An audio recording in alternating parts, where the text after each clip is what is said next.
Hi, this is Jane with Green Biz. We're going to be talking today about plants that stay green through the winter, evergreens.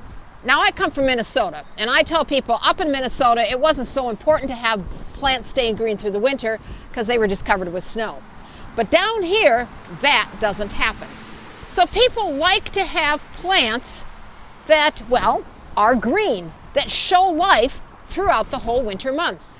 I have right behind me a plant that is called a magnolia, a southern magnolia yet. There are different varieties of magnolias. Some get quite tall, 40 feet or more, and there are some that will stay a little bit shorter, maybe around 20 feet. The magnolias have these kind of a waxy type leaf. They're wet right now, it's been raining. And they stay green, and they get beautiful big white flowers that have a nice fragrance in the summertime. Magnolias are a great choice of plant if you've got the space. The plant that I have here by me is called an emerald green Arborvitae. They come in different shapes and sizes. There are some Arborvitaes that will get 40 to 60 feet tall. These particular kind, the emerald greens, get about, say 14 feet tall.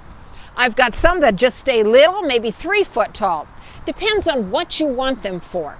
So you can use something like these for hedging. You can use them just as a border up front. Just a little green plant that will, just add green, I guess, to your environment. Arborvitaes, great choice of plant. Another choice of green plant is the Murray Leland Cypress. Now, I understand there is a Leland cypress. They get about 60 to 90 feet tall. They get big. The Murray cypress is an upgrade of that. It can handle a little more water. It's a little more disease resistant. These plants can get, as I said, 60 to 90 feet tall, so you do need to have space for them to go up. But they are a great choice if you've got the room. You can use them for hedging. You can use them as just a showpiece plant in your yard. The Murray cypress. If you need a tree that isn't going to get quite as big as those cypress, there is the eastern red cedar. Now this tree can get 25 to 50 feet tall, so it's not just a tiny little thing, but not quite as big as the 90 foot. It has a nice smell to it. It's a great cover for birds if you are looking to attract birds to your yard. This would be a great thing to have. They will get about 12 to 15 feet wide, so it can give you a little bit of a hedging also if you want to use it for that. The eastern red cedar. This tree that I'm standing next to is called the eastern white pine. And it has, as you see, the leaves are that long, so it's going to be a little bit shorter in length than some of those long leaf pines that we have so common around here.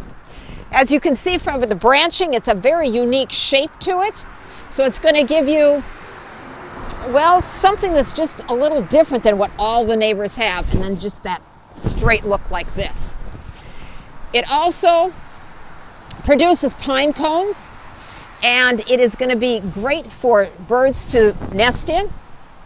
And it has this color that's just a little bit different than the dark green of some of these other pines and other plants that we've been looking at. So it would give you some contrast in your yard. The eastern white pine. This is Jane with Green Biz signing off. Have a very nice day.